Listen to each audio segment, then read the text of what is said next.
The suit. 2 show ಹೋಗೋದು ಕಷ್ಟದಲ್ಲಿ ನಮ್ಮ ಚಲನಚಿತ್ರರಂಗ ಇದೆ, ನಿಮ್ಮೆಲ್ಲರಿಗೂ ಗೊತ್ತು, ಅಷ್ಟು ಕಷ್ಟ ಇದೆ. ಅಂಥ ಪರಿಸ್ಥಿತಿಯಲ್ಲಿ ದ ಸೂಟ್ 25 ದಿನ ದಾಟಿತು ಅಂದರೆ I want say congratulation to entire the shoot unit. Technicians ಇದ್ರೂ ಕಲಾವಿದರನ್ನೋ ಒಂದು ಮುಖ ಬೇಕು ನಮಗೆ. ಕಲಾವಿದರಿದ್ರೇ ನಾವು ಏನು ಕಥೆ ಬರಿತೀವಿ, ಏನು ಸಂಭಾಷಣೆ ಬರಿತೀವಿ, ಏನು ಹಾಡುಗಳನ್ನ ನಾವು ಸಿದ್ಧ ಮಾಡ್ತೀವಿ, ಇದೆಲ್ಲವೂ ಅಭಿಮಾನ ದೇವತೆಗಳ ಹೃದಯಕ್ಕೆ ಸೇರಬೇಕಂದ್ರೆ ಒಂದು ಒಳ್ಳೆ ಮುಖ ಬೇಕು.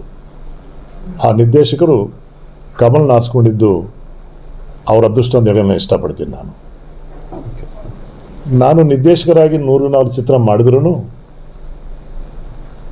ನನ್ನ ನಿರ್ದೇಶನದಲ್ಲಿ ಕರ್ನಾಟಕ ಚಲನಚಿತ್ರರಂಗದಲ್ಲಿರುವಂಥ ಎಲ್ಲ ಟಾಪ್ ಹೀರೋಸ್, ಅಂಬರೀಷ್ ಅವರಾಗ್ಬೋದು, ಶಿವರಾಜ್ ಕುಮಾರ್ ಆಗ್ಬೋದು, ರವಿಚಂದ್ರನ್ ಆಗ್ಬೋದು, ಸುದೀಪ್ ಅವರಾಗ್ಬೋದು, ಕಾಶಿನಾಥ್, ಜಗ್ಗೇಶ್, ಶಿಶುಕುಮಾರ್, ಮಾಲಶ್ರೀ, ಶ್ರುತಿ, ಪ್ರೇಮ, ಸೌಂದರ್ಯ, ರೋಜಾ, ಈ ಥರ ಹೇಳ್ಕೊಂಡೋದ್ರೆ ಒಂದು ದೊಡ್ಡ ಲಿಸ್ಟೇ ಇದೆ. ನನ್ನ ಸಕ್ಸಸ್ಗೆ ಇವರೆಲ್ಲ ಕಾರಣ ಅಂತೇಳಿ ನಾನು ಇಷ್ಟಪಡ್ತೀನಿ. ನಾವು ಏನೇ ಮಾಡಬೇಕಂದ್ರೂ ಕಲಾವಿದರು ಬೇಕೇ ಬೇಕು. ಹಂಸಲೇಖ ಅಂತವ್ರು ಒಳ್ಳೆ ಸಾಂಗ್ ಕೊಟ್ಟರು ಕಲಾವಿದರು ಅದಕ್ಕೆ ತಕ್ಕಂಥ ಅಭಿನಯ ಮಾಡಲಿಲ್ಲ ಅಂದರೆ ಆ ಹಾಡು ಫೇಲ್ ಆಗುತ್ತೆ. ರವಿಚಂದ್ರನ್ ಆ್ಯಂಡ್ ಹಂಸಲೇಖ ಕಾಂಬಿನೇಷನಲ್ಲಿ ಎಷ್ಟು ಸಾಧನೆ ಮಾಡಿದ್ದೀವಿ ಅನ್ನೋದು ಇಮ್ಯಾಜಿನ್ ಮಾಡೋಕ್ಕಾಗಲ್ಲ. ಅಂದರೆ ತಾಂತ್ರಿಕ ವರ್ಗದವ್ರ ಜೊತೆಯಲ್ಲಿ ಕಲಾವಿದರು ಬೇಕನ್ನೋ ಹೇಳಕ್ಕೆ ನಾನು ಇಷ್ಟಪಟ್ಟಿದ್ದೀನಿ. ಇವರಿದ್ರೂ ಅನ್ನೋರೊಂದು ಮಾತು ಹೇಳೋರು, ಅನ್ನದಾತರ ಬೇಕು ಅಂತ. ಇವತ್ತು ನಾವೆಲ್ಲ ಅನ್ನ ತಿಂದಿದ್ದೀವಿ ನಾವು. ಅಂದರೆ ನಿರ್ಮಾಪಕರು ಮೂಲಕವಾಗಿ ಕಲಾವಿದರಾಗಬಹುದು, ತಾಂತ್ರಿಕ ವರ್ಗದವರಾಗ್ಬೋದು, ಸಕ್ಸಸ್ ಆಗಬೇಕಂದ್ರೆ, ಒಂದು ಪ್ರಾಜೆಕ್ಟ್ ಆಚೆ ಬರಬೇಕಂದ್ರೆ ನಿರ್ಮಾಪಕರು ಮುಖ್ಯ.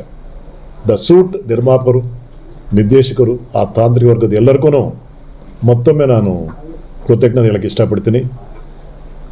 ಇವನ್ನರಿയുള്ള ಟ್ಯಾಲೆಂಟನ್ನ ಡೈರೆಕ್ಟರ್ ಆಚೆ ತೆಗೆದು ಜನ ಇಷ್ಟಪಡೋ ಥರ ಮಾಡಿದ್ದು ಅವ್ರ ದೊಡ್ಡತನ.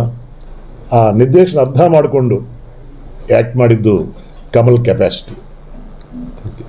ನಾನು ನೋಡುವಾಗ ನನಗೆ ತುಂಬ ಖುಷಿಯಾಯಿತು. ಪರಿಚಯ ಆಗಿದ್ದ ತುಂಬ ದಿನ ಆಗಲಿಲ್ಲ, ಆದರೆ ಹೇಳ್ತಾರಲ್ವ, ಒಂದು ಹಗಲು ನೋಡಿದರೆ ಸಾಕು ಗೊತ್ತಾಗತ್ತೆ ಅದು ಬೇಯಿಸಿದ ಇಲ್ವಾ ಅಂತ. ಒಂದು ತುತ್ತು ತಿಂದರೆ ಸಾಕು ಊಟ ಚೆನ್ನಾಗಿದೆಯಲ್ಲ ಅಂತ ಗೊತ್ತಾಗತ್ತೆ. ಅದೇ ರೀತಿ ಕಮಲ್ ಮಾಡಿದಂಥ ಸೂಟ್ ಅದೆಲ್ಲ ನೋಡುವಾಗ ನನಗನ್ನಿಸ್ತು ಇವರಲ್ಲಿ ಒಳ್ಳೆ ಕಲಾವಿದರಿದ್ದಾರೆ ಅನ್ನೋದು ಅನ್ನಿಸ್ತು. ಆಮೇಲೆ ಐ ವಾಸ್ ಶಾಕ್ಡ್. ನಾನು ಥಿಯೇಟ್ರ್ನಿಂದ ಬಂದ ಆರ್ಟಿಸ್ಟ್ ಅಂತ ಹೇಳುವಾಗ ನಾನು ತುಂಬ ಖುಷಿ ಆಯಿತು. ಥಿಯೇಟ್ರ್ ಆರ್ಟಿಸ್ಟಿಗೆ ಒಂದು ಕಮಿಟ್ಮೆಂಟ್ ಇರುತ್ತೆ, ಯಾಕಂದರೆ ಎಲ್ಲ ಥರ ಪಾತ್ರಗಳು ಮಾಡಿರ್ತಾರೆ, ಎಲ್ಲ ವರ್ಗದಲ್ಲಿ ಕೆಲಸ ಮಾಡಿರ್ತಾರೆ. ಅಂದರೆ ಒಂದು ಟೀಮ್ ವರ್ಕ್ ನಾವು ಇಷ್ಟಪಡುವಂಥ ವ್ಯಕ್ತಿಗಳಾಗ್ತಾರೆ ಥಿಯೇಟ್ರ್ ಆರ್ಟಿಸ್ಟ್. ಥಿಯೇಟ್ರ್ ಆರ್ಟಿಸ್ಟ್ಗೆ ಅಂಥ ಕಮಿಟ್ಮೆಂಟ್ ಇರುತ್ತೆ.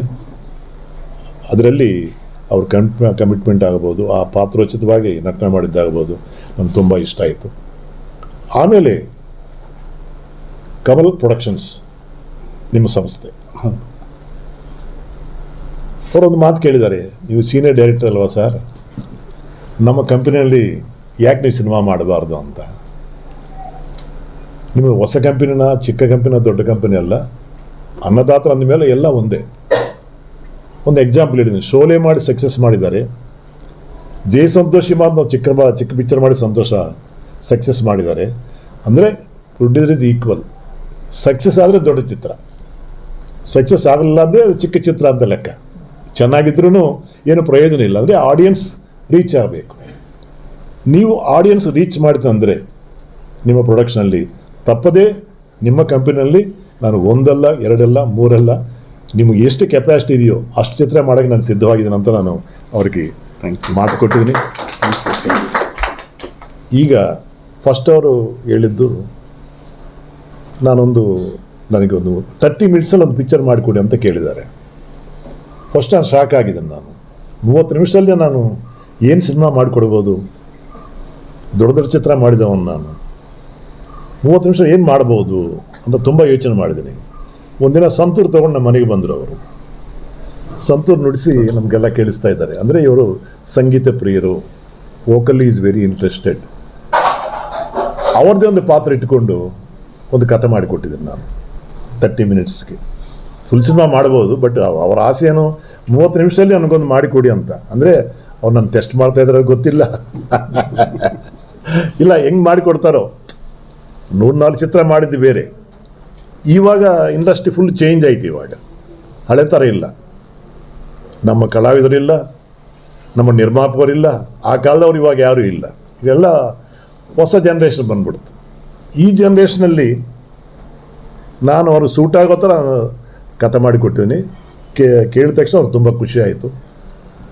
ಅದೇ ರೀತಿ ಮಾತಾಡ್ತಾ ಇನ್ನೊಂದು ಕಾನ್ಸೆಪ್ಟ್ ನಾನು ಹೇಳಿದ್ದೀನಿ. ನಾನು ಸರ್ ಇದು ನನಗೆ ಕೊಡಿ ಸರ್, ನಾನೇ ಮಾಡ್ಕೊಂತೀನಿ ಅಂತ ಕೇಳಿದ್ದಾರೆ. ಅದು ಮಾತಾಡ್ತಾ ಶಿವರಾಜ್ ಕುಮಾರ್ ಪ್ರಾಜೆಕ್ಟ್ ಒಂದಿದೆ ನನ್ನ ಹತ್ರ ಅಂತ ಪುನಃ ನಾನು ಹೇಳಿದ್ದೀನಿ. ಅದು ನಾನೇ ಮಾಡ್ತೀನಿ ಸರ್ ಅಂತ ಅವ್ರು ಹೇಳಿದ್ದಾರೆ. ತುಂಬ ಸಂತೋಷ. ಯಾಕಂದರೆ ಕಮಿಟ್ಮೆಂಟ್ ಇರೋ ಒಬ್ಬ ವ್ಯಕ್ತಿ ಹತ್ರ ನಾವು ಎಷ್ಟಾದರೂ ಕೆಲಸ ಮಾಡ್ಬೋದು. ನಿರ್ಮಾಪಕರು ನಿರ್ದೇಶಕರ ರಿಲೇಷನ್ಶಿಪ್ ಹೆಂಗಿರುತ್ತಂದರೆ ತಂದೆ ತಾಯಿ ಇದ್ದ ಹಾಗೆ. ತಾಯಿ ಮನೆಯಲ್ಲಿದ್ದು ಎಲ್ಲ ಕೆಲಸ ಮಾಡಿಕೊಡ್ತಾರೆ, ತಂದೆ ಆಚೆ ಓಡಾಡ್ಕೊಂಡೆಲ್ಲ ಕಷ್ಟಪಟ್ಟು ದುಡ್ಡು ತಂದು ಕೊಡ್ತಾರೆ. ತಾಯಿ ಒಬ್ಬ ನಿರ್ದೇಶಕ, ತಂದೆ ಒಬ್ಬ ನಿರ್ಮಾಪಕ. ನಿರ್ದೇಶಕ ಈ ತಂದೆ ತಾಯಿ ಸೇರಿದರೆ ಮಕ್ಕಳನ್ನ ಚೆನ್ನಾಗಿ ಬೆಳೆಸ್ಬೋದು, ಡಾಕ್ಟರ್ ಮಾಡ್ಬೋದು, ಇಂಜಿನಿಯರ್ ಮಾಡ್ಬೋದು, ಏನೇನು ಮಾಡ್ಬೋದು. ಅದೇ ರೀತಿ ನಮ್ಮಿಬ್ಬರ ಕಲೆಕೆಯಲ್ಲಿ, ನಮ್ಮಿಬ್ಬರ ರಿಲೇಷನ್ಶಿಪ್ನಲ್ಲಿ ಒಳ್ಳೆ ಚಿತ್ರ ಮಾಡಿ ಸಮಾಜಕ್ಕೆ, ಇವಾಗ ಇಂಡಸ್ಟ್ರಿಯಲ್ಲಿ ಥಿಯೇಟ್ರ್ ಜನ ಬರ್ತಾ ಇಲ್ಲ ಅಂತ ನಾವು ಬಡ್ಕೊತಾ ಇದ್ದೀವಿ. ಅವರೊಂದು ಮಾತು ಹೇಳಿದ್ದಾರೆ, ನಾನು ಬರೋ ಮಾಡ್ತೀನಿ sir, I had A good technique, I had very good relationship with companies ಇದೆ ನನಗೆ, ಅದರಿಂದ ನಾನು 100% ನಾನು ರೀಚ್ ಮಾಡ್ತೀನಿ, ಸಕ್ಸಸ್ ಮಾಡ್ತೀನಿ ಅಂತ ಹೇಳಿದ್ದಾರೆ.